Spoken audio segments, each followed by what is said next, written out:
칼 마르크스. 칼 마르크스는 독일 출신 경제학자이자 철학자로 공산주의와 사회주의 하면 떠오르는 대표적인 인물이기도 하다. 엥겔스와 함께 공산주의 동맹을 설립하고 공산당 선언의 기초를 닦으며 사회주의 사상의 토대를 마련했기 때문이다. 그가 살던 시대는 영국의 산업혁명을 통해 물질적 풍요로움을 누릴 수 있었다.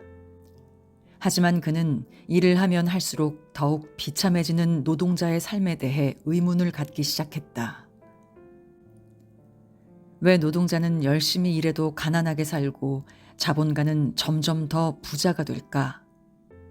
라는 의문으로 시작되어 저술된 책이 바로 자본론이다.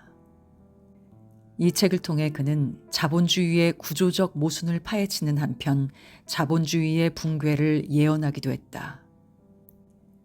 그는 자본주의 기업 활동에 내재된 두 가지 요소를 자본과 노동이라고 보았다. 자본가는 자본을 확대 생산하기 위해 노동을 필요로 하고 노동자에게 노동을 제공받는 대신 임금을 준다. 그러나 문제는 여기서 시작된다.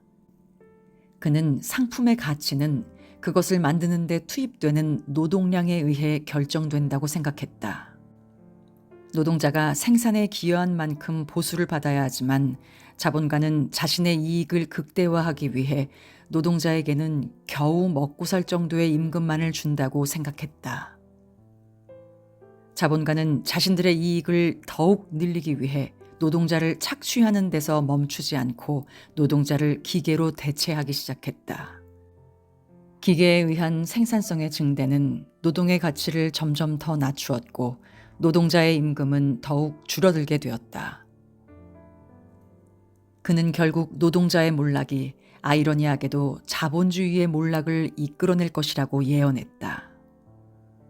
노동자가 몰락함에 따라 더 이상 자본가가 만들어낸 상품을 소비해 줄 사람이 없기 때문에 결국 자본가도 함께 몰락할 수밖에 없다는 것이 그의 생각이었다. 결과적으로 본다면 칼 마르크스의 생각은 틀렸다. 자본주의는 몰락하지 않고 여전히 건재하다. 하지만 우리는 그가 자본주의를 향해 외쳤던 경고를 결코 무시할 수만은 없다.